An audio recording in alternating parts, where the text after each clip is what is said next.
just had to take care of something. All right. So, hello everyone. I'm Jumpy Studios. Welcome back, or welcome for the first time, or whatever. So, I take care of something. Wanted to stream again today, and I gotta mute myself because I forgot that. I forgot a lot of things. All right, so I wanted to draw this time again, and this time I actually started. So I before the stream started, I went ahead and did a little bit just to get into it, so it wouldn't end up like the last time I tried to draw and ended up not drawing at all. So yeah, I went ahead, did a little bit. It's nothing much, just a few lines really. I do have more stuff to tell. But the main thing that I wanted to talk about was something I will keep for later, just in case more people join. Because as of now, there is not like, how do I say it? There's not many people watching right now. I gotta keep in mind to actually log into the cam when I talk, because usually I look at my second screen, because for some reason that's like in my head that's where I'm looking when I'm talking. I don't know, but I actually gotta remember to look there. All right, so like I said, the biggest thing I wanted to talk about I'll keep for later in case more people join. I am hoping that this stream goes better than the last one. But until then, I guess first of all, I did not write down again what I could talk about, like an idiot, like the idiot that I am. So I guess you're getting exactly what I guess you're getting the full package of me not being really good at stuff. So yeah, I should have written down some things, but I do like to have this like stream of conscious. And I mean you do know, if you've seen my other streams, that once I do get into a flow of talking, that I usually have a lot to talk about. So before I continue drawing, I thought I was gonna just talk a little bit. First of all, I would like to mention that if you have any questions, as always, you can write them into the stream, like into the chat, into the live chat. And if you have any questions outside of the stream, you can tweet them at me under the hashtag. I'm gonna write it down actually into the live chat that I have previously mentioned. I'm being a total idiot right now, but like, what else to expect? Okay, so the hashtag, which I've written now, it should appear at any moment, is hashtag H.E.R.D stream. And if you have any questions outside of the streams that you want to ask me, you can tweet them at me with that hashtag. I'm gonna actually I'm gonna see them, and then I'm gonna answer them if I do get any. I don't think I will get any, like, to be honest, I don't think I will get any at all, but just in case, to like have that option available, I guess. Yeah, so I did see that earlier, before I started the stream, there were like 3 people waiting, and now it's not 3, now it's less than 3, but like I I do hope it gets back to 3 or maybe 2 at least. I don't know. One good thing, definitely, is that this time I actually did go live, which I can see right there and right there, and also given the fact that I did actually click on streaming this time, which I did not last time, which was really stupid of me. Um, do we maybe just want to have a counter of how many times I've called myself stupid this stream? Like, it's only been 5 minutes, and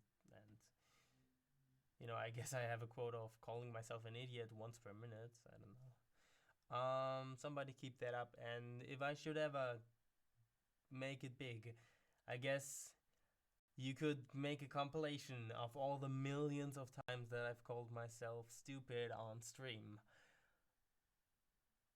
With that being said, I guess we should just get into it. And actually, I would like to talk about. Let's see. I have talked about Welcome to the H.E.R.D episode 6 recently with Blue Star and the what the thought process was behind a lot of the things. I did talk about that. So I guess this time, instead of talking more specifically about a recent episode, I thought I should talk about an older one. I have talked before about the origins of Welcome to the H.E.R.D, which sounds fancier than it is. But yeah, basically, let's see. Do I just go with the first episode, or do I go with I don't know, episode 3? I don't think there's so much to say about episode 3, except maybe there's this weird thing where in episode when episode 3 Poisoned Apple is kind of more important than the rest of the group outside of course Purple Star, because she kind of has her own struggle of needing to find a personality, which is completely aside from the whole great pair of horseballs thing. Yeah, so it's basically a completely separate problem that is being solved at the same time, which is really only the case because I don't know if I've actually mentioned this before, but when I wrote episode 3, the first scene, and literally the first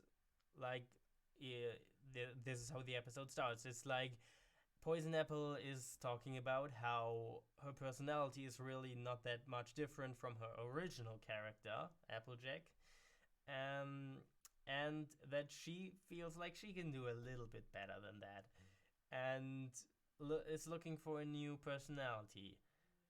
Meanwhile, the rest of the group is actually fighting over getting to go to the Great Pair of Horseballs, which is, pretty similar to the original episode, which is kind of ironic now that I think about it. Yeah, but let's see.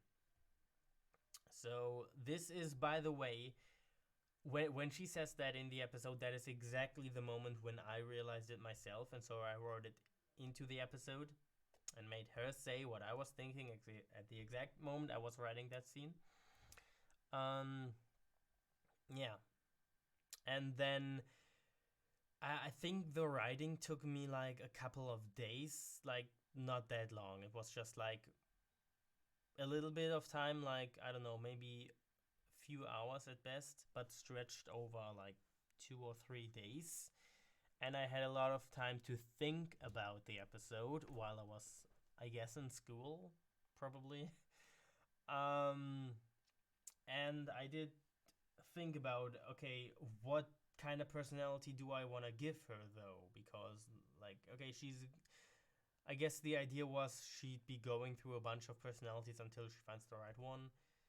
And then, while I was thinking about it, while I was in school, I just eventually thought, okay, what if that is just her personality now?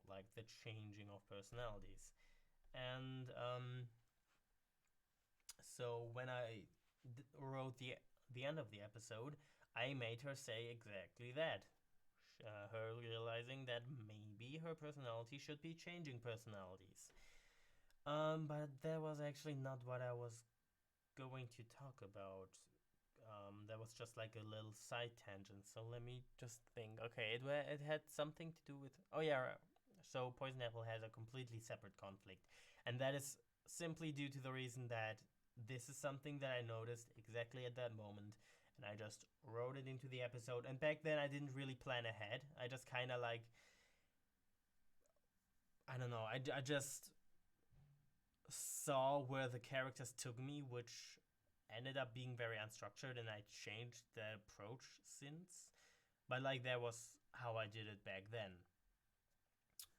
And basically, yeah. So I was noticing, to make it short, I was noticing that she had not really, didn't really have a unique personality, and so I wrote her like a little plot of discovering her true person, like a better personality, and considering that the whole episode is just shaped around all of them fighting over these tickets, that sort of became its separate thing, and they kind of became two problems in one episode. But I guess in retrospect, it works out because basically this is just like Purple Star realizing that this is so much, like not realizing that it is too much for her, but realizing that it is much, first of all, which is progress, I guess.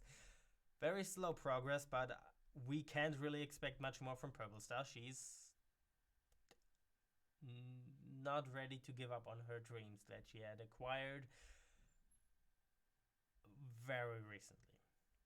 So, yeah, Purple Star is the kind of character who just is actually very much like me with Welcome to the Herd. I do not know when to quit. I do not know when I am not the right person to do something. I just, when I want to do something, I want to do it, and I just try to do it, and usually it doesn't work. But like with Welcome to the Herd, it kind of does, like in theory, but in practice, it's like, whoa, these episodes are taking so long. I mean, yeah. Um, yeah, this is kind of like the big thing, though. There's a lot of projects that I've never actually done, like never actually published or like got to a point where it was publishable. I have a lot of projects that just fell through or that I lost interest in. There's like, I guess, at least 5 comics that I never got to make just because I either realized that this wasn't working or that I just didn't care enough anymore because it was like not okay. So there's a lot of My Little Pony comic ideas that I had and that I still have and that I still have on the maybe I'm gonna do it pile, but like it's starting to look like I'm not gonna do them just because comics take a lot of time, and I'm not sure if I want to invest my time, which I do not have that much of, with everything.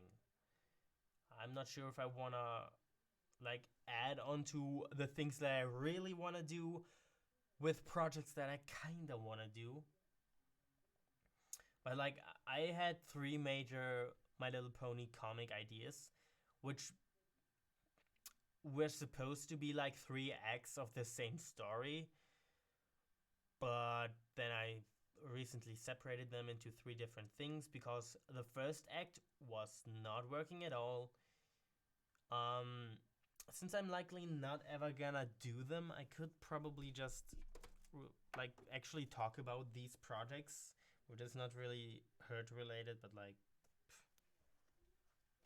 I mean, if you're listening to me at all, then I guess you're not very picky in what you're listening to, so I guess that checks out. Um, okay, so basically the first act was just about my OC like finding their cutie mark, which is like like I mean I started parts of that entire 3 act comic, like the entire idea I started doing when I think it was like the first ideas that I collected for that story were in between season 4 and season 5. And when I joined the fandom, like that was when season 5 was just done and everyone was talking about Lord T-Reg and everything. Um yeah, but so I was pretty new to the whole thing. I was like 15, or like I think I was 15 at the time. And well, it was a long time ago. And I'm not really good at I'm good at like keeping the talk up, but I'm not really good at streamlining my talk. As you can notice, which is probably why people don't listen to me unless I have like a lot to say on something. But when actually have to think, I'm like, yeah. Okay, so let's bear with me. I'm not really good at keeping a thought upright. So, um, okay, so what was I talking about? The three, like the when I was early in the fandom, that was when I started the ideas, and I specifically know that certain ideas I had somewhere like somewhere in the middle of season 5, which is like which is specifically I remember that because it was definitely after the Starlight Glimmer episode, because it involved the table of like the map. It involved the map, so that definitely happened after that. But also, it was before the finale, um, which I know because it was also like it was also before the Countess Caloricera episode. Um, I remember those specifically because I had some ideas which include a like a cyborg royal guard from the future. Bear with me; these are stupid, like teenage fan fiction ideas, but bear with me because that's just what they are. Like like one of like a royal guard of Twilight Sparkle coming from the future, who is a cyborg, because that's like the kind of measures that they kind of need at that point, which I'll get to later. But like, just very briefly, this guy, his identity is a secret to everyone except like the royal family, just because of like security reasons. Basically, he uses a voice modifier. Like, and I specifically described it as a spell that is used on the throat. Like, it's not technology; it's just a magical. It's just a spell that Twilight Sparkle herself puts onto the royal guard, or her royal guard. And well, turns out when the Countess Caloricera episode came up, this is a spell that exists canonically. Um, which is like when she's performing her Razzle Dazzle song. There's like this moment, you probably know it, where like one of the stage dances, I don't know, um, it's like actually putting a spell on her throat to make her voice, like to auto-tune her voice, which is basically the same idea, um, which I came up with before the episode came out, and I remember that because I remember being pretty happy about like quote unquote predicting that. The other thing, which is a bigger thing, was that this same cyborg, the same guy, he went back in time by using a modified version of Star Swirl's time spell, which um, which was cast on the table, like was cast in combination to the table to bring him at a specific point. Also, also, it was supposed to bring him back as soon as the thing in the future that he's um, supposed to prevent. As soon as that is prevented, he will automatically be brought back by the spell, which was the idea. And you might recognize this from the finale, where Starlight uses the exact same modification of like combining Star Swirl's spell, or modified version, I don't remember, in combination with the map, and basically is automatically being brought back as soon as like the thing she's trying to prevent in the future is prevented, which is like the rain boom, which is really really interesting and specific that I came up with all of these things, and then soon after they turned out to be like canon, which you gotta imagine for a 15-year-old that's pretty cool. Like that feels pretty cool to a 15-year-old. I was pretty excited. I remember that. Yeah, but basically, this is just to give you a time frame of when I did this, or when I started doing this. Anyway, so the first arc, and this is now a major time skip of way down in quote unquote production. It's basically, so let's say like half a year ago, maybe even less. The first arc was supposed to be the story of my OC, how they get their cutie mark, which is basically a creativity and inspiration based cutie mark, like creating and inspiring. That's basically supposed to be their special talent, um, which is what I hope to do. Um, and basically, I I did not like how that story turned out. Like there was a lot of things I liked. Like for example, there's this thing where my character. I don't know if you've ever seen Pencraft, my OC, but I mean it is my profile picture, but like that's a very old and outdated drawing of Pencraft. I could probably bring up actually a drawing of Pencraft. I have it with me. I can show you. So let me just get that. Let's see. Mm-hmm. Wait. Hold on. Did I delete that? I might have deleted it recently. That's inconvenient.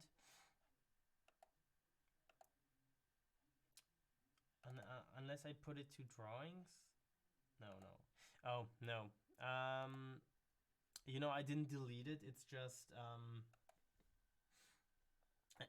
I didn't delete it. It's on my external hard drive, which is where I put all the stuff that I'm not currently working on. So this includes that, obviously. I'm not sure if I could actually bring it up right now because all of my USB ports are full. One of them is for the microphone that I'm speaking into right now. One of them is for the tablet that I am intending to use right now. And the third one is for the mouse, which I do not use, but like I would have to relocate a lot of stuff on my desk to like make that work because it's on the other side of my laptop and the hard drive is on that side and everything, blah blah blah. I don't know. It's not that important anyway. So, um, let's get back on topic. So, Pencraft. There's this thing that I really like about Pencraft, which is like they have these. Okay, so first of all, and this is again gonna sound very fanfictiony, but like Pencraft was supposed to be like from the Equestria Girls universe, um, like originally. Like obviously there would be a pony version of him, of them. It doesn't really matter. Him, them, her. It doesn't matter. I prefer them, but like doesn't matter that much. I might slip up. Don't. It's nothing. Okay, so they being from the human world, they like this being the version from the human world. Let's call it that. Um, they actually have these like these um hand like the fake like robotic hands kind of stuff, which is actually technology that exists like for people who don't have fingers. Like you can literally just give them a prosthetic that it like you like that you can use and move your fingers. Like basically it reads the muscles in your arm and hand, um, and it knows like which muscles are being pulled, and therefore it knows which finger, like how the finger would be moving. That's basically the technology behind it. And I imagine it works similarly with hoofs. Obviously, hoofs, if you want to be specific about it, would not have the muscles for fingers because they just do not have fingers. But I mean, who cares, honestly? Like basically, Pencraft has these prosthetic hands because they're from the human world and not used to using hoofs. And being an artist, not really caring about getting to like learning how to draw with your mouth. So they're basically very lucky that Lyra, um, in my story, has taken up the hobby of inventing things. And this was one of her inventions, which, like, obviously hands.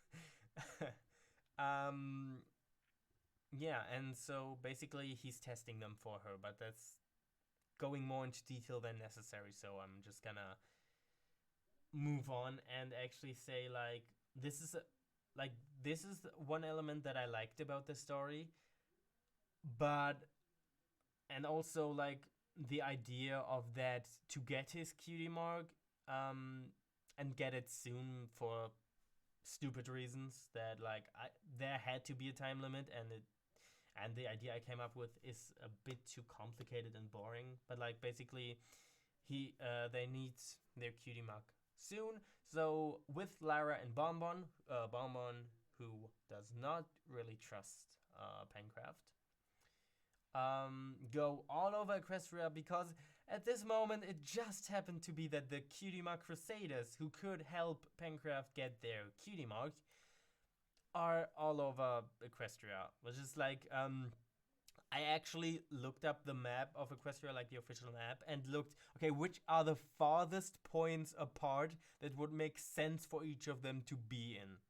And I came up with, okay, Apple Bloom is in Appaloosa, helping Brayburn and their apple trees through a drought with her magical potions. Like this whole thing is already in the future. Like I guess in retrospect, imagine like the last episode of the show. Like in retrospect, that's actually pretty accurate of a time frame. Yeah, which would have, if I had ever made this comic, it would have been like very convenient to me. But unfortunately, things can be both convenient and absolutely not convenient for me. Which is like I'm the Schrödinger of convenience, I guess. Um, yeah. So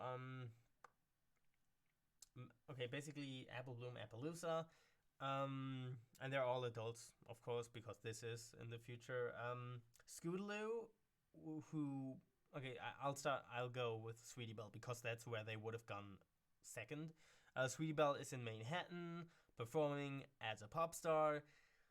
I know this is very fanfiction-y, but I didn't really have the best base to work on, considering that I started this when I was 15, which is a huge reason of why I'm probably not gonna do this, because it's just like fundamentally not working.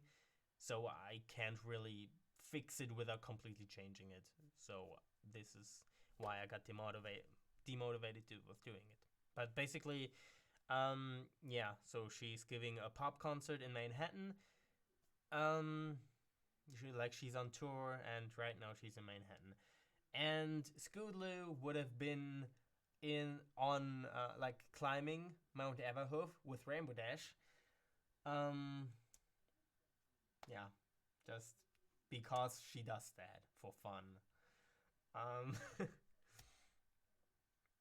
yeah, so the idea would have been that Pencraft and Lyra and Bonbon would be traveling all over Equestria and having to be extremely quick about it and like talk to all of the Cutie Mark Crusaders to like kind of figure out what Pencraft's Cutie Mark could be.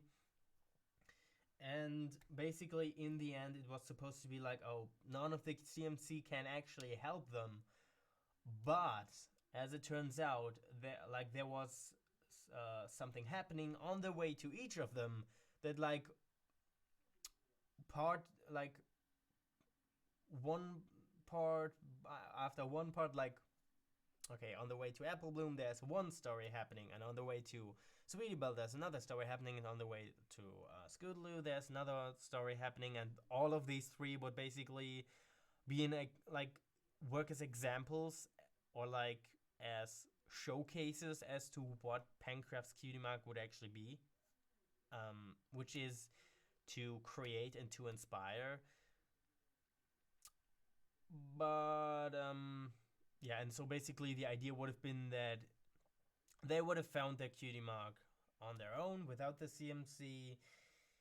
Um, yeah, the entire story was just not working really. Like I was changing a lot of stuff and I was trying a lot to fix it, but like the base of the story was just not working, and it would have had to be a completely different story to work it all, and like at that point what's the point? um so it's kind of sad because this is the only story I have that features my OC, and yeah, it's not like I use my OC for my channel. Like I'm not doing analysis videos or like anything else where I would use that character as a persona outside of my profile picture. So nobody's really gonna know this character at all, but it's fine because they were Mary Sue. Like seriously, Pencraft was so boring as a character because they're based on me, and I'm not like it's really hard to write yourself well, and basically I tried to like exaggerate certain traits, but in the end it didn't really work. So I guess it's not a big loss. It's just kind of sad because it like Pencraft is never gonna get any material to appear in. Like unfortunately, that's just how it's gonna be. And I guess I have to live with that. So the second arc would have been after streamlining a lot of stuff, because there was a lot of things that like there were a lot of stories that I wanted to tell, but I like cut it down into like the things that I really wanted, and like combining different things to like really only have like three major arcs and not like a lot of stuff, because that would have been too time consuming. Um, but yeah, basically the second arc would have been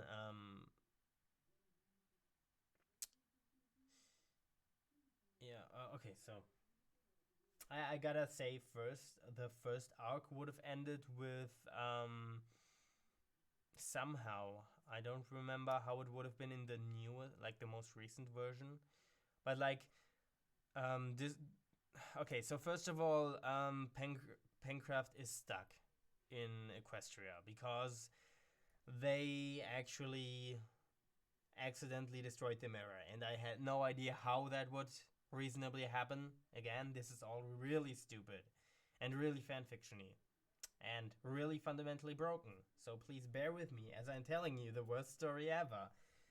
But like basically, the mirror was broken. This was before it turned out that there's actually another portal that leads to a, an island in the human world. But like that wouldn't have been relevant anyway. But like yeah. Um. So basically, they were stuck and couldn't get back. And then it turned out Discord like appears as Pencraft for the first time is actually confronting Twilight about having broken the mirror. And it turns out she's just like, yeah, Fluttershy can get Discord and bring you home. It's really not a big problem. He can just do that. Like, it's really nothing. And basically, Pencraft would be returning home, but then realizes, I've made friends here, and I don't want to lose them. So I'd rather leave behind my life that I've had all this time before, because there's no magic in that life. So that's basically. I mean, I'm being a bit cynical about it right now, but like, that's the basic idea. Like, they do. This is. I hate stumbling on this, but like it's a force of habit, and I'm trying to correct myself. So please bear with me. They do get their best friend joystick, which is also like a really amateurish character name. Basically, she's supposed to be like the opposite of a typical gamer, like being I guess it's by today's standard not really that unusual, I guess. Basically, she was supposed to be like the typical gamer, but completely turned on its head. But in essence, she is a gamer, and basically she's a unicorn in the pony world who would like power her like her console through magic. It's basically not that special considering there's button mash, but like again, I was 15. Um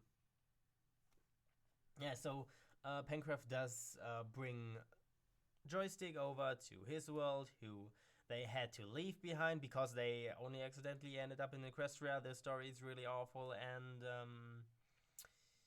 I can't believe there's still somebody. Okay, I probably shouldn't have mentioned that there's still viewers because this is probably gonna change as soon as I mention it, but because that's just how it works for me. Okay, I'm gonna speed this up, okay, so you don't get bored. Okay, so they do get Joystick over, like, so at least there's some improvement of the situation now. Which if you imagine is kind of weird of like, hello, I'm back. You've probably thought I was dead, but actually I was in a magical world populated by ponies, and I was wondering if you want to abandon your own life and come live there with me. Which is like, yeah, stupid, but I guess. Well, anyway, so from that moment forth in the second arc, Joystick would also be there. And the second arc would um basically be about Discord, like going like right into that transition. Discord would have problems with another Draconicus, which I think there's something like that in the comics. Like I think there's been something like that in the comics recently. It seems like it based on the cover. I haven't gotten to that issue yet, but according to the cover, there seems to be like this female Draconicus, which is kind of the idea that I had, but I guess since I'm not gonna do it anyway, it's good that somebody did it. And if it's the canon comics, that's even better. Again, I do not know what this is about, but basically, I had the idea of like another Draconicus who is not the spirit of chaos, but the spirit of harmony. And I did not really spend that much time developing this arc, by the way. So there's a lot of details missing, but I wasn't sure if it was supposed to be like his sister or something like that, like his twin sister, or something like that. I left that open at that point to develop it later if it ever came to that, which it didn't. But like yeah, basically a spirit of harmony who may or may not be connected to the elements of harmony, or like the the pillars of Equestria and how they got their magic, like specifically their magic. Um, but I did not really think that much about it, because like who really cares about the second act? It's like the first act is like the first one, and the last act is the last one, and who cares what's in the middle? Like, especially if it's got my story writing, which is like, if it's fundamentally broken, there's just no way I can fix it. So, well, anyway, basically, there was supposed to be a conflict between the two, and that was supposed to be like resolved with Pencraft and Bonbon and Lyra, originally with other characters, and not Bonbon and Lyra, but with Pencraft. But when I streamlined everything, I felt like those characters, like, they come out of nowhere. They aren't there for that long, so might as well just cut them and give that like that character room to Lyra and Bonbon, who already are in the first arc significantly, and also are gonna have like a little something in the third act. Which, in retrospect, and I'm gonna talk about that as I get to the third act more, but like basically this idea that I had with Lyra and Bonbon for the third act is not possible anymore, because it's already been done canonically. But yeah, okay, so basically the second act would be like Discord and Harmony, like having either an actual fight, but more likely just like um differences in opinion, something like that. Maybe family drama if they are related.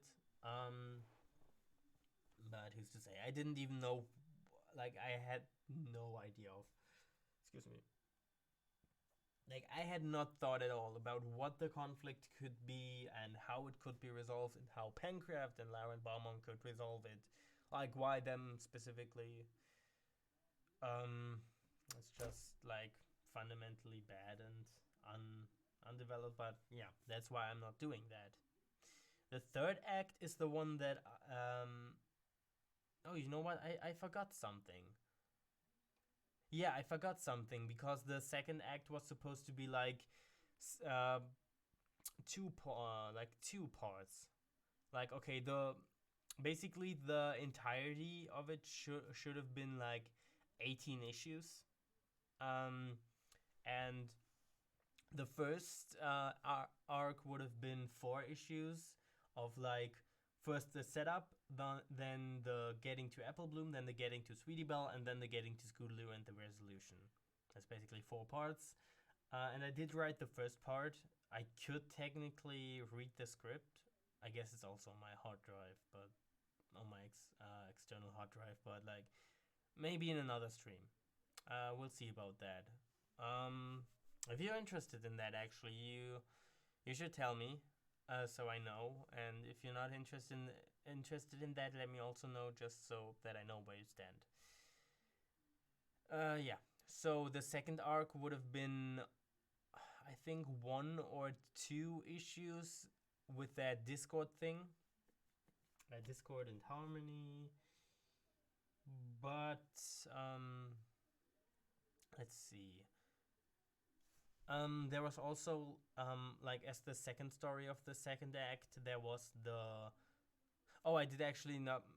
I failed to mention what the actual name was of the first arc, which is the Cutie Mark Crusade, which is a cool title, which also is fitting because they're crusading for the Cutie Mark Crusaders, so, and to get Pencraft's Cutie Mark, so the Cutie Mark Crusade. That does make sense. That does sound kind of awesome. But the title does not really, like, the title is the best part about it, I guess. The story is not that great. yeah, then the story with Discord and Harmony would have been something like Discord and Harmony, which, although it does sound too close to Discord and Harmony, the actual episode, which right now I don't remember what it was about. It was something with Discord, definitely. And then after, it would have been the story of the War of Broken Hearts, which is basically a war with the changelings. I wasn't quite sure if it was supposed to be a war of ponies against changelings or like a civil war with the changelings. I did definitely come up with that before the changelings were reformed, but it would have worked either way and probably would have worked better after the reformation, because then there's actually a reason for us to care about these changelings resolving their issues. Basically, the idea was like, I did not have that much on the actual War of Broken Hearts planned, but basically the idea was that the cause for the war is unknown, and this is where the cyborg Royal Guard guy, I'll just call him by his name, which is not his actual name. It's just like basically like a secret identity. So because they are like, for safety reasons, not like, you don't know who they are.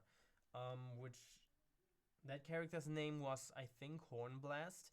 Basically, the cyborg uniform is mimicking alicorns, but it's not actually giving them alicorn powers. It's just like mechanic wings, exactly like the one that Rainbow Dash had in the episode that came out afterwards, which is another really cool thing that I kind of predicted. Which was that was a fun season for me. There was a lot of things that I predicted in that season, and that was when I was just starting out in the fandom, which is really, really cool. And I guess one of my high moments to this day, which is really sad, but like, yeah. So basically, Hornblast was supposed to. Oh yeah, right. I was describing the suit. So basically, metal wings and a horn that is specifically not able to do magic. So unless that Royal Guard is actually a unicorn, they are not able to use magic.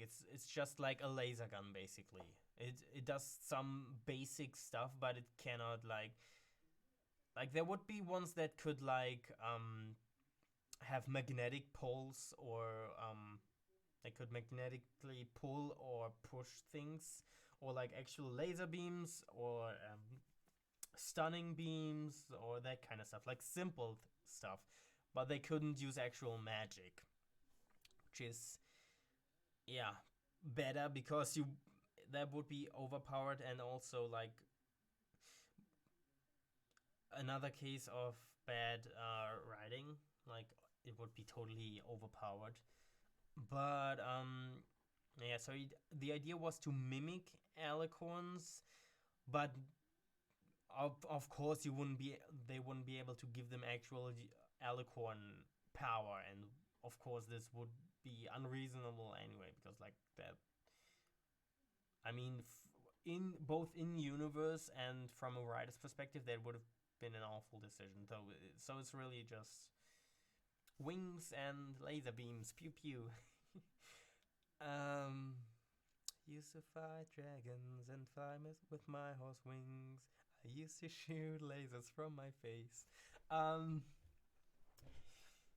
yeah. um, that's the basic idea. And Hornblast specifically was supposed to go into the past and find out what caused the War of Broken Hearts and prevent it, so that the war doesn't happen. And I guess I could tell you who Hornblast's real, like what his real identity is, since I'm not gonna do the story anyway. It was supposed to be Pipsqueak. which I guess would have been really cool. Like you see this big like really cool fighter guy, and it turns out it's Pipsqueak, like as an adult.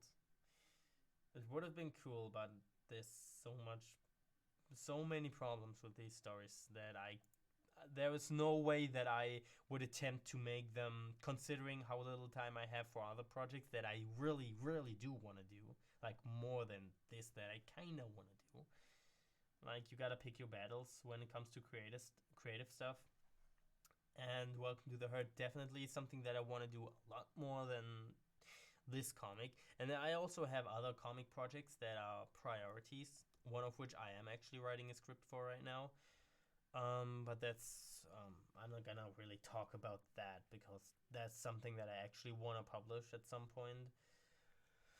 Um, yeah, and so basically this Hornblast um, looks like around what the cost could be, and does like for some reason that I'm not sure if I remember correctly, but for some reasons he does have reason to believe that Pencraft might have something to do with it, like not directly necessarily, but like there's definitely something here that might cause it over like a couple steps at least.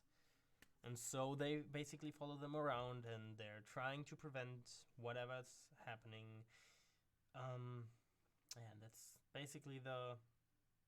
that's basically the second arc. The third act, the third arc would have been the one that I liked the most. And it's also one that I until very recently considered doing as um like as a standalone, because it does work as a standalone especially well, like especially after the finale. Like, not to say that it's like related directly to the finale, but it like the entire comic in general would have been really nice, like could have worked off really well. Like the comics could have been a great follow up to the last episode, as it turns out. But yeah, by the time I would have created by the time I could have published the first issue, that would have been like, I don't know, a year at least, 2, 3. By that time, that wouldn't be relevant anymore anyway. So, yeah, but basically, that was the third act or third arc would be called the Alicorn Apocalypse, which is, I mean, it does kind of sound cool, but also really fanfiction-y. But I did want to expand on like the idea of alicorns, and like this is the one thing that the show never really addressed, like the origin of alicorns. And I've always pictured them as like a sort of Greek gods, like Mount Olymp kind of deal, with all of them specific powers that keep the universe working. Um, I with this one I would have to go into more detail because I have actually I have actually thought about this one a lot lately. Basically, the idea would be that yeah, there's this Olymp kind of. I think I called it the Mount Alicorn, Mount Alicorn, Mount Alicolimb, something like that, something stupid. Um, and so they are there. There's not that many of them, not as many as in Greek mythology. There's like, I think, I think there's about 8 of them, and all of them have like very specific jobs. Like I know I have a document with it. I'll see if it's somewhere here or if I. Oh no, that should be actually here. because Alicorn Apocalypse was something that I was still considering very much, so it should still be here. I'm opening it right now. There it is. Alicorn Apocalypse script, which is not really a script, but it was supposed to eventually become one. It's just a couple of very, very very rough notes. So I'm gonna read. Alicorn Armageddon, Armageddon of the Alicorns, The End. Those were all titles I considered, but ultimately I ended on Alicorn Apocalypse, which, okay, side tangent. I would have preferred if I could have named it after the Greek concept of the apocalypse. Like like there's different names for doomsdays in different mythologies. Like there's the Christian apocalypse. There's the Nordic, I think, Ragnarok. There's a couple others, but I'm not. I don't know very much about that. But like, there's a couple different of them, and I would have preferred to name it something that has to do with the Greek version of that. But it turns out the Greek version just does so as it seemed. It just so happens that the Greek mythology does not have any concept of a doomsday. There is no end of the world in the Greek mythology, which is. Mm, that's unfortunate. I did read up on if they have anything similar, and all I could find was basically that there was the golden age of like perfect people. Like, I think they were created by Cronus. Like, they were perfect people. They lived forever. They knew no pain or sorrow or anything. They lived perfect, happy, endless, like infinite lives, like eternal lives in a perfect world.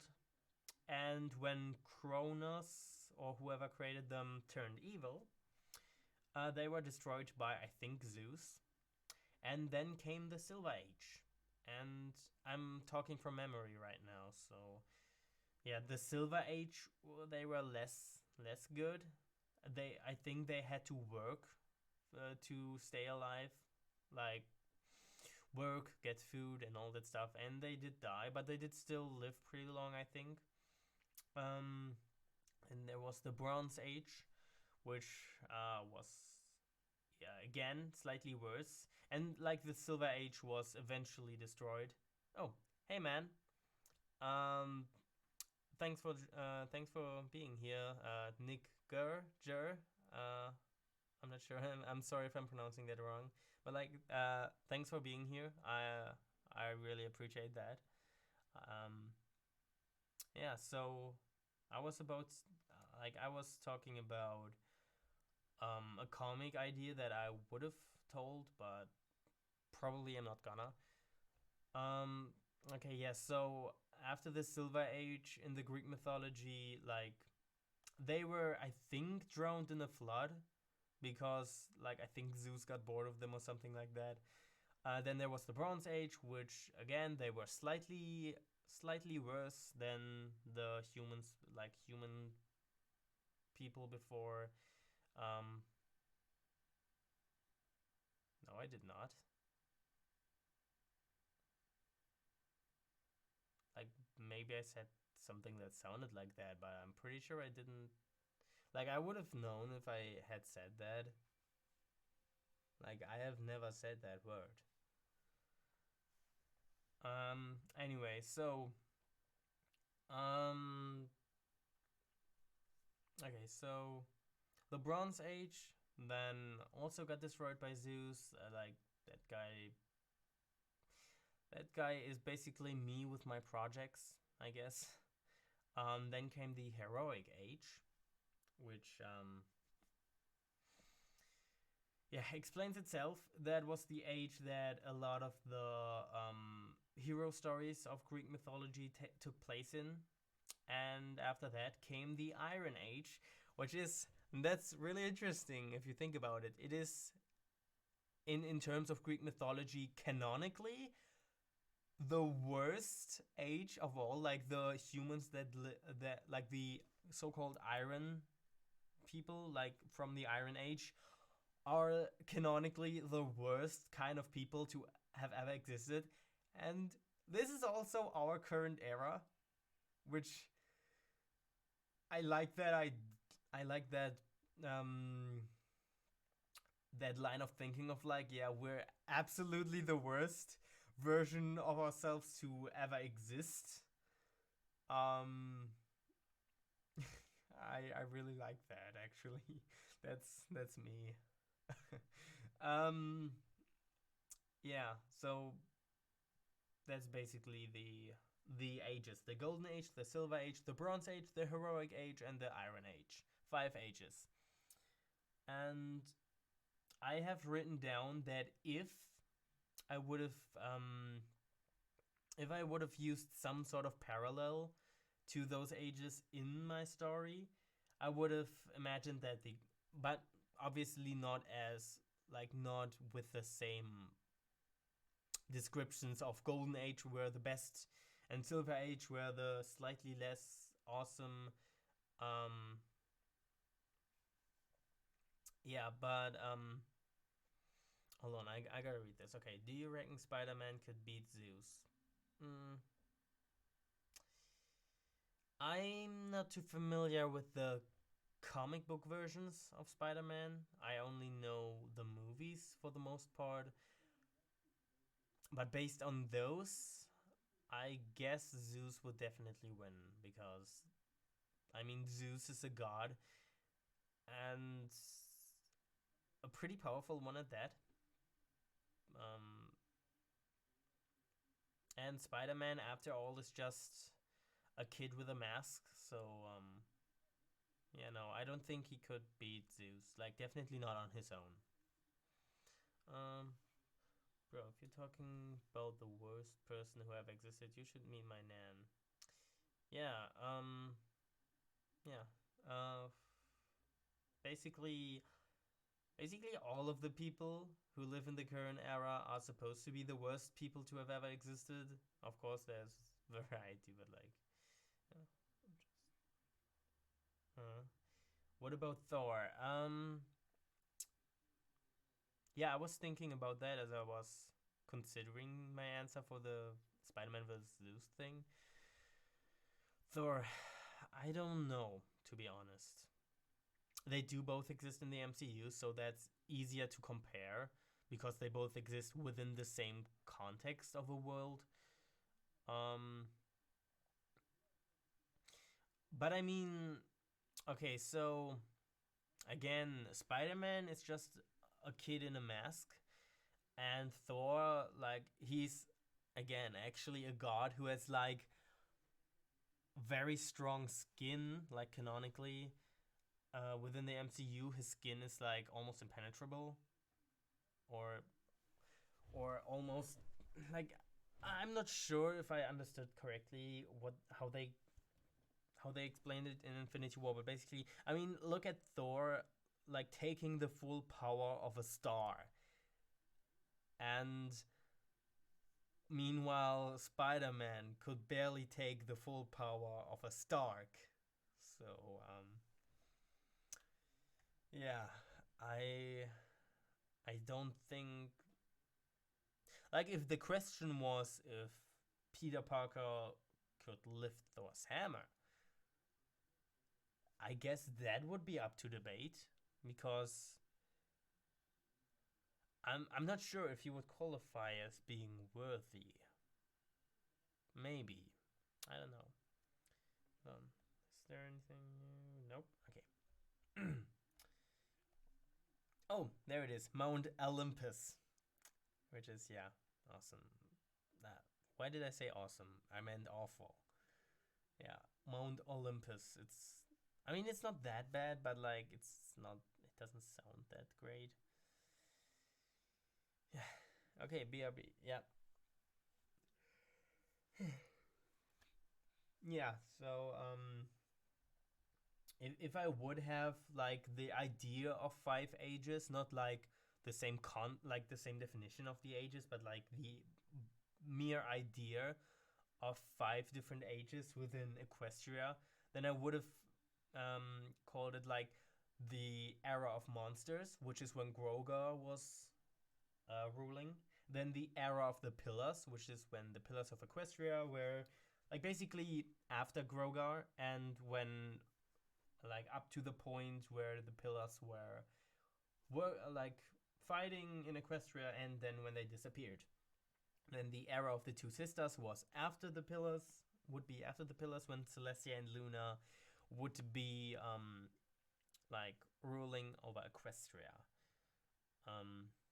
Which I mean they were technically there like before because they were students of Starswell, but I mean like I imagine that they wouldn't have like yeah, they maybe would have ruled already, but like it wouldn't have been their era technically yet.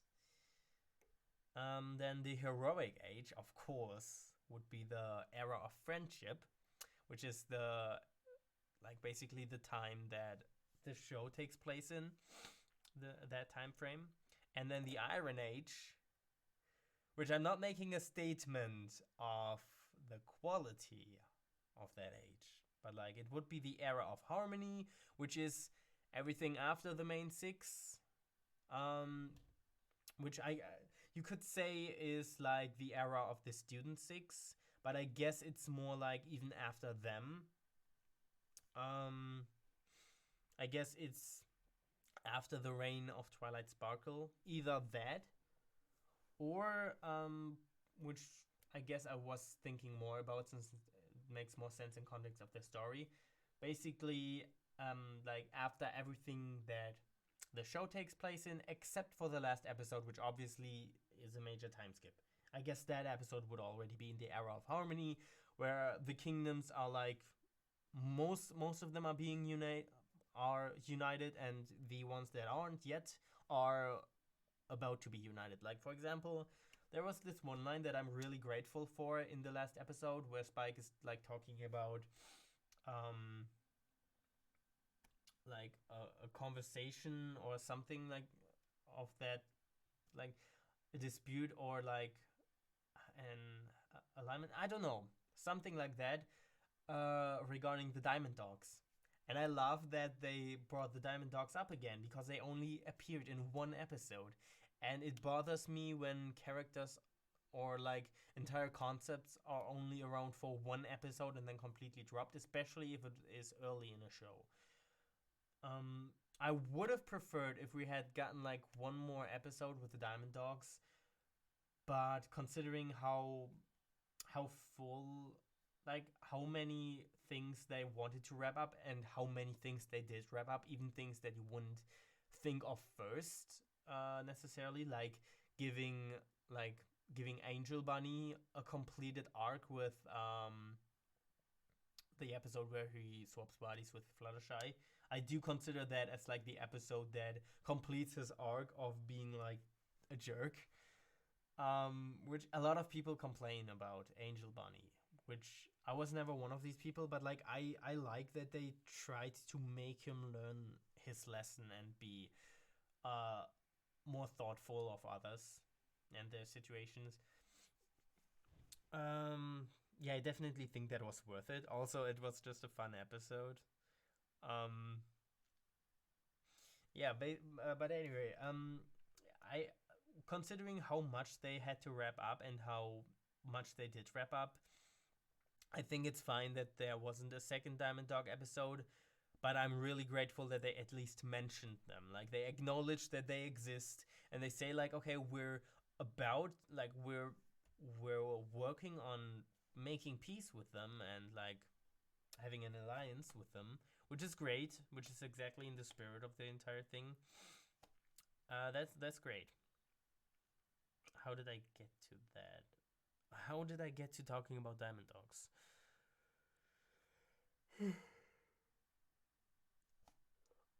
Well, anyway, yeah. So I have written down all of the all of the alicorns of Mount Alum. which is an awful title, I know, but like, okay. Um, but first, I gotta explain that in my, like, the way I imagined the Alicons, like the actual Alicon race, is that they're inherently evil.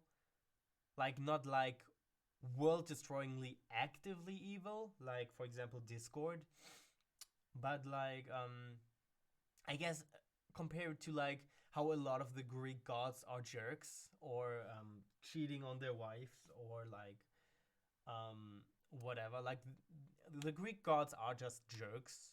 Most of them, if not all of them, especially Zeus. So I guess kind of imagine something like that, like not actively, like not actively messing everything up, but like being jerks who like just don't care. They just created the universe to have their own fun, which is like their own selfish fun, which is why there's always like disruptions in harmony. I imagine them as being the ones who do always create and um, bring forth all these villains, with maybe the exception of Discord because he's technically not from this dimension. He's technically an interdimensional being. Um, but all the others, like Grogar, I would have imagined that Grogar would have been directly sent by them. Also Tirek and what's his brother's name? Um, Tirek and Tirek and well, Scorpion. Well, you know what I mean. You know who I mean. So yeah, alicorns are inherently evil, but two of them, which are Daybreaker and Nightmare Moon, did eventually see the light. Let's call it that in a very cheesy way. But to cut things short, they saw the light, they became good, and they discovered harmony for them, and they were basically banished from Mount Olympus. And so they went far, far away and eventually landed to found Equestria. Like not founded Equestria, but like found Equestria. And when the Equestrians saw them, they were like, "Shit, they must be gods." Like obviously, like I guess they technically are, which is why they made them the princesses. Which which would actually also explain why they're princesses and not queens. Which is like they are just Princess Daybreaker and Princess Nightmare Moon. So they would refer to themselves by their new names, Celestia and Luna, Princess Celestia and Princess Luna, because they are princesses. And yeah, then they would have just made them their rulers, but they are still princesses. So that would actually explain that in universe. Anyway, I have a list of all of the alicorns and their expertise, like the thing that they rule over. But first, I wanna mention like at some point there was supposed to be like a point where Celestia and Luna would turn back into Daybreak and Nightmare Moon, like being corrupted by the alicorns. And also the other alicorns like Cadence, Twilight, and Flurryheart would also be turned into like dark versions of themselves, which obviously they would not have the same amount of power because they are artificial alicorns in a way. But like basically so they could not help strike against these alicorns who now for some reason, I guess since the H like the harmony that is now over the entire land is getting too boring for the alicorns, so they actually go to Equestria to cause more trouble and like disrupt that harmony. And so basically, they would corrupt Cadence into Dark Heart Dissonance, like Miyamura Cadenza, and turns into Dark Heart Dissonance. Twilight Sparkle turns into Solitude. And Flurry Heart turns into Blizzard.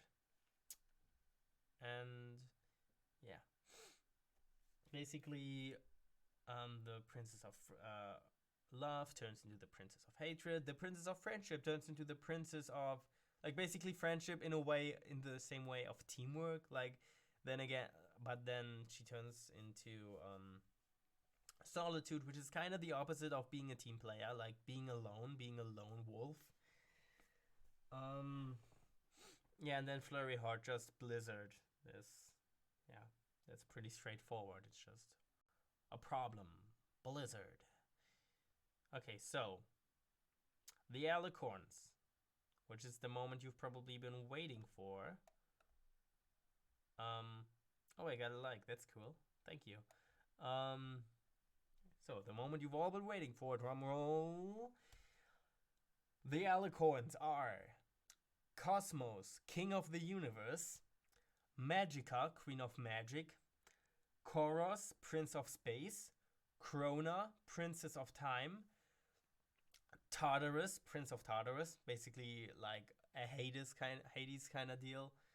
I I would need an explanation as to why Tartarus is not in Tartarus, but it could literally just be that Tartarus just happens to be in another part of Tartarus, because you've only ever really been in a very small part of Tartarus, and it's probably a much bigger place. Yeah. So basically, we've only been directly behind the gates. Then there's like these four, or five actually. So Cosmos, Magica, Koros, Krona, and Tartarus are like the big ones, the main alicorns. They're like the creators of existence. They're the creators of the universe, of magic, of space, of time, and of the underworld. Basically, like similar thing to how Zeus, Poseidon, and Hades are like the big three who are like ruling over the entire world of like the um the skies and heavens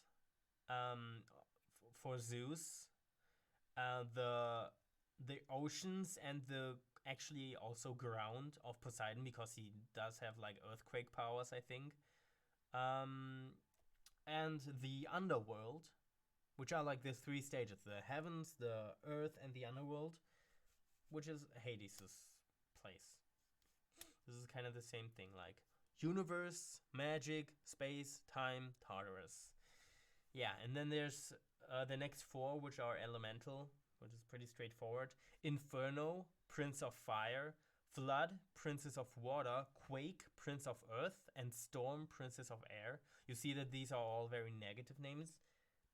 But the different stages of Alicorn tiers, like Alicorn ranks, so to speak, also have different name patterns. So like Cosmos, Magica, Koros, Krona, and Tartarus. Those are those are Greek words. So Greek names, which are ancient. Those are the oldest of them. And then there's the slightly younger ones who just call themselves after basically the respective natural disaster of their element, like fire, inferno; water, flood; earth, quake; and air, storm. Um, well, and then there's the next four, which also have a different, a slightly different name pattern, which you're gonna see. Which is there's Daybreaker, Princess of the Day; Nightmare Moon, Princess of the Night; Venom Tooth, Prince of Creatures; and Poison Thorn, Princess of Plants.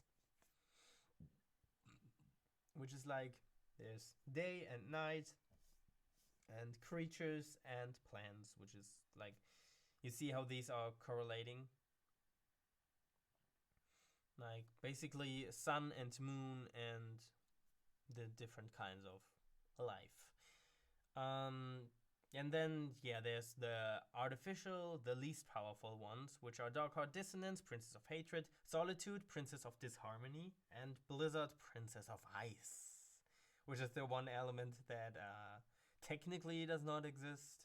It's a stretch, but like, um, you gotta see with these artificial Alicons, they do not fit into the plan that the actual Alicons have, so it's understandable that they're not, like, that they're the odd ones out.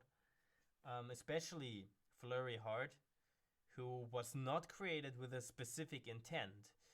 Um, I mean, she was a born Alicorn after all. Um, but basically, as for Darkheart Dissonance and Solitude, so Cadence and Twilight, um, their their areas of power, or like what they're the rulers of, are more on a social level. And I imagined that in this story, basically, the Alicons realized that they could only cause true eternal disharmony, like true eternal wars and conflicts, if they went on a social level, like on a psychological level, because it's not enough to like be ruling over elements and existence and life and all that stuff in general. You also have to be able to like get into people's heads, like not like Princess of Night's dream kind of stuff, but like actually manipulating people, which is like what the Princess of Hatred and the Princess of Harmony would be able to do, which is why they corrupt them. Also, so they can't fight back when they take over Equestria. And basically, the idea was that, very much like in the finale, like in the fight against T-Reg and Cozy Glow and Chrysalis, very much similar to that. There was supposed to be like a big team up, but I did want to go more into it. And that entire story of Alicorn Apocalypse would also be taking the like 4 issues. It would be told over the span of 4 issues, which is again the setup, then basically the backstory, like that Celestia and Luna would be telling, then the whole Mount Olympus and that kind of stuff, like the entire backstory of that. That would be the second issue. The third issue would then be the actual invasion of the Alicorns, and like the corruption of the princesses. And then the fourth one would be the resolution, which is the big fight where all the characters come together and all do their parts. And I wanted to go in more detail than it was possible in the show, which is just like they didn't have that much time to really go into it. Like, also, I think pacing wise, it wouldn't have really worked. But I mean, they did execute the idea perfectly fine. Oh, also the animation would have been awful if they had to like animate an actual like real fight. That would have been a nightmare to animate. So I understand that they had to cut a lot of corners, but also it's not really that necessary there. But it's fine the way it is. And yeah, basically I'm not ever gonna do these comics, which is why I can tell you all about them now. Just don't have the time. I just don't have enough motivation, because there's so many projects that I would do, that I would like to do more than that. Yeah, so this is not gonna happen, unfortunately. Like I know it's not that cool to, like, I know it's stupid to like um not be able to do every creative project that you would like to do, but again, you gotta pick your battles. It's just unfortunately not always possible to do everything you want to do, so you have to think about what you really really want to do and focus on that and make that all the better. And like, to be honest, by the time I would be done with that, there's like it wouldn't get that much attention anyway. I mean, I'm sorry. I would be really, I guess, lucky, like especially happy, but I guess lucky too. If Welcome to the Herd would get the attention I would like it to get. So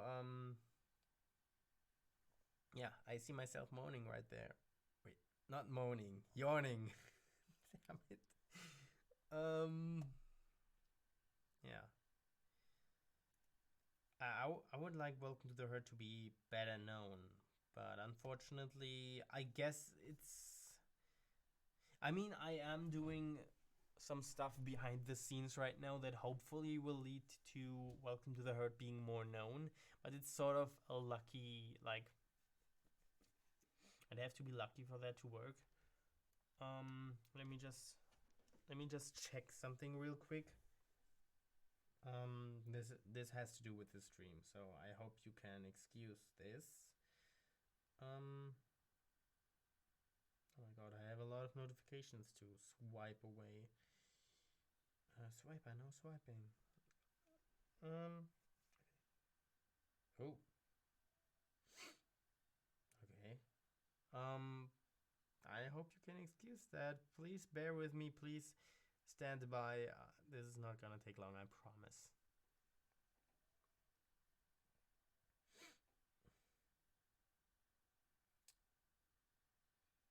Um,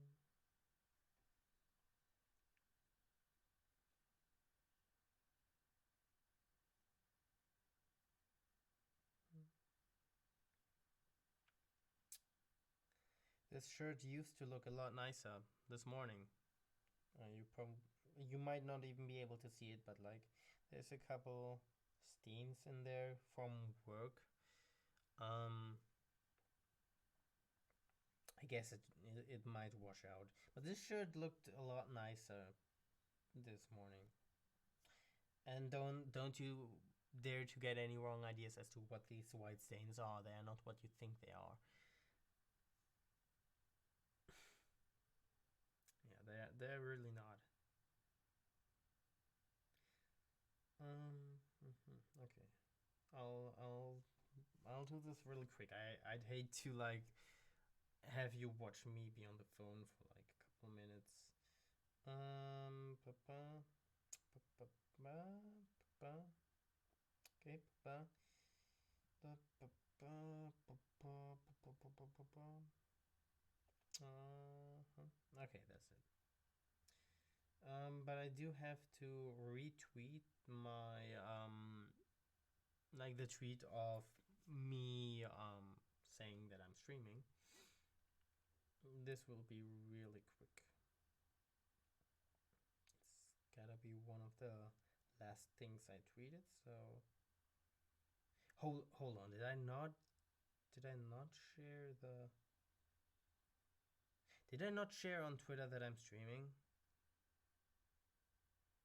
Hold on. Okay, this is weird. If I did not, it's not a problem because I'm probably not gonna stream for much longer. Which again, I did not really draw at all. Which I'm sorry for, really, but like, um, my talking would be, I would be much worse at keeping a thought, which you can tell. It's really hard for me to like keep a thought sometimes.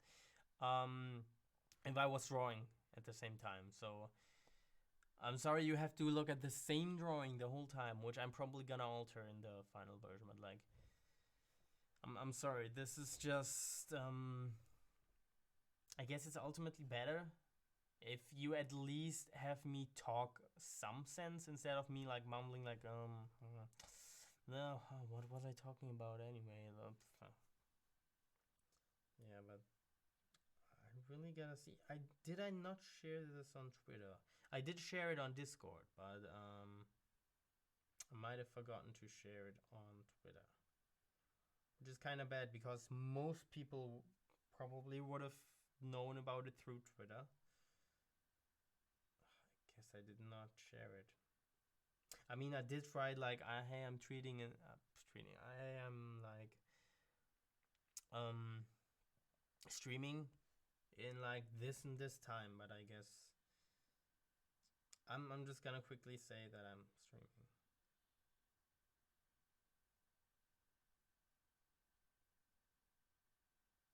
I'll still be streaming for a little while. Join me if you want. And that cute smiley. I like that smiley.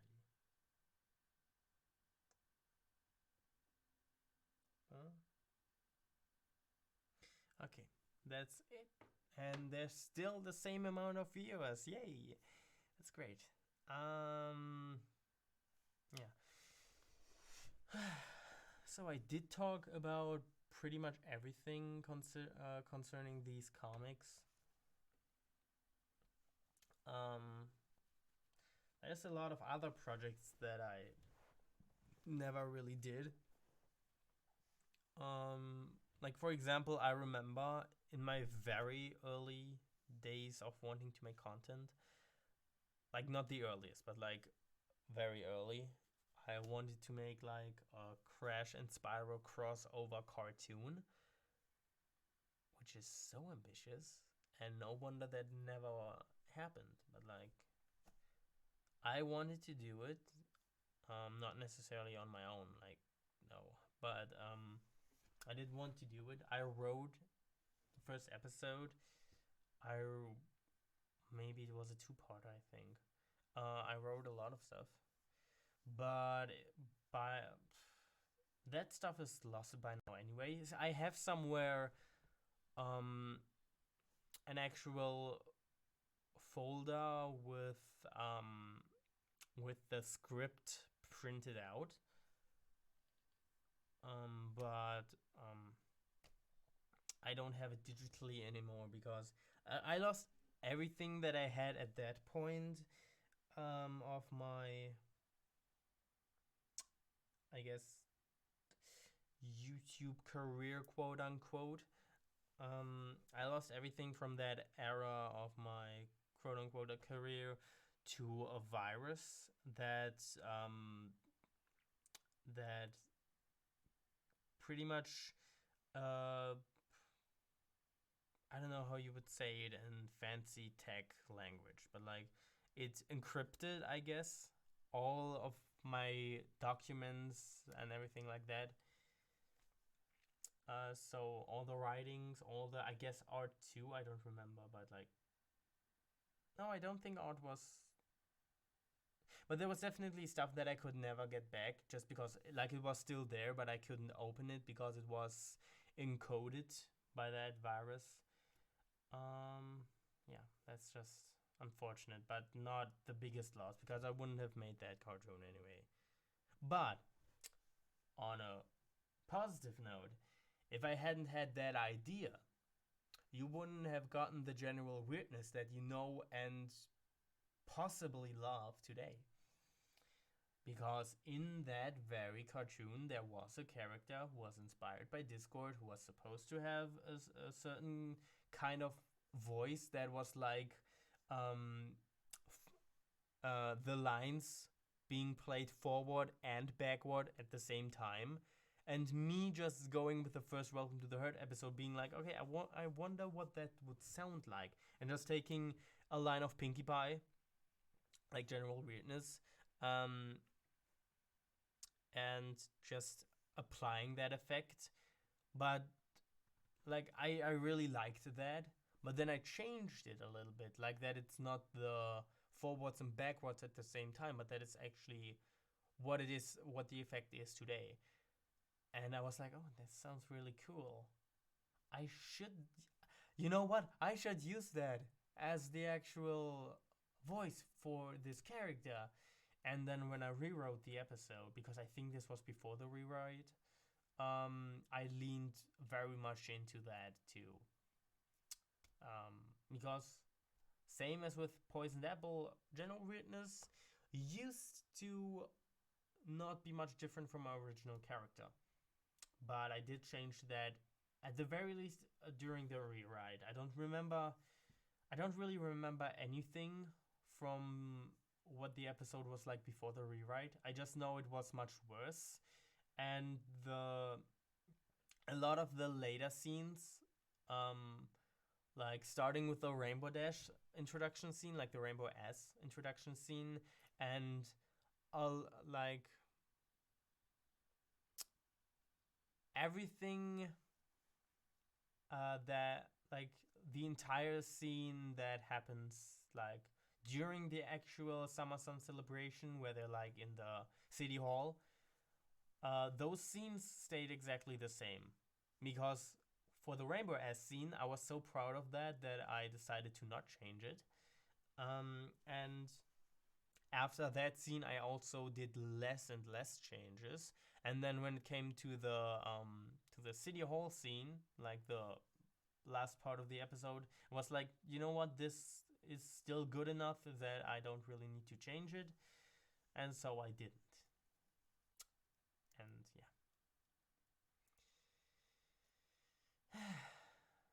yeah, I have a lot of stories to tell about Welcome to the H.E.R.D and everything around that.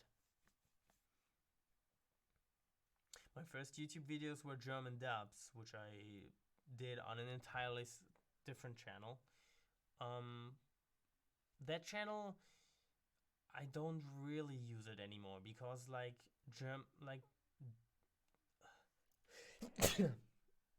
um these dubs just take a lot of time, and like I love voice acting and I love dubbing, but like the entire editing stuff, which is unfortunately the largest portion of it, and also the translating partially, like I like to do it but not that much, and the editing is also really boring and it takes away so much time that I could use for other projects that I like much more, so I don't really do that anymore.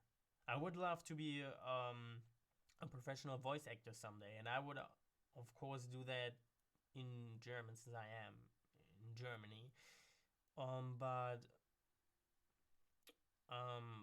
yeah, I don't really want to do everything around it, like the whole editing and the whole translating and everything. I just want to do the voice acting, and that means I cannot do this on my own. I would have to work with other people on their projects, which I am doing. Um, I have a playlist actually of stuff that I've been in, both German and English. It's basically just, yeah, like there's not that many videos in it because there's a couple videos that haven't been published yet. There's a couple things that aren't on YouTube specifically, and there's also like a lot of things that I just didn't get cast for, which is fine.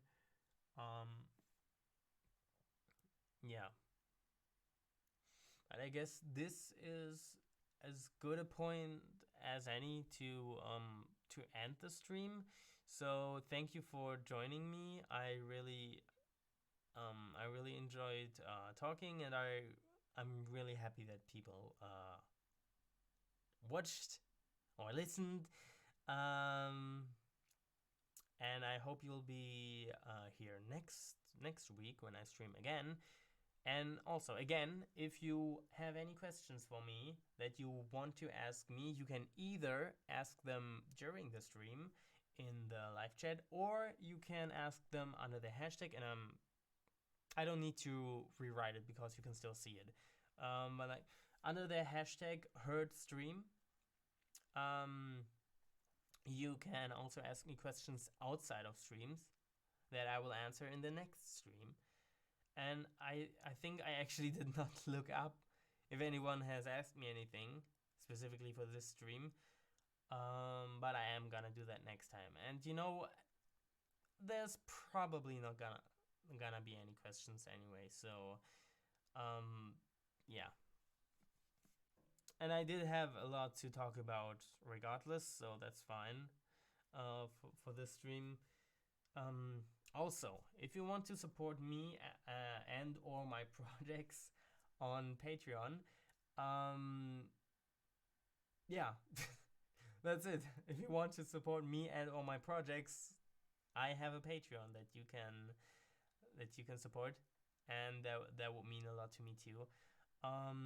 Also, if you haven't, please check out Welcome to the Herd and my little karaoke videos, and also if you want my other side projects, but like the My Little Karaoke and the Welcome to the Herd are basically my main stuff on this channel.